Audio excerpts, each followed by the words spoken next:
চলতি 2023-24 অর্থবছরের তুলনায় 35,215 কোটি টাকা বাড়িয়ে আগামী 2024-25 অর্থবছরের জন্য 7,97,000 কোটি টাকার বাজেট দিতে যাচ্ছেন অর্থমন্ত্রী আবুল হাসান মাহমুদ আলী।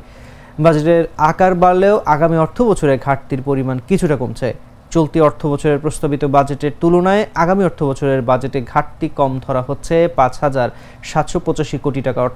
অর্থ মন্ত্রণালয়ের সূত্রে জানা গেছে, আগামী 6 জুন জাতীয় সংসদের মাধ্যমে জাতির সামনে 2024-25 অর্থ বছরের বাজেট প্রস্তাব উপস্থাপন করবেন অর্থমন্ত্রী। এই বাজেটের আকার হবে 7,97,000 কোটি টাকা, আর বাজেট ঘাটতি ধরা হবে 2,56,000 কোটি টাকা।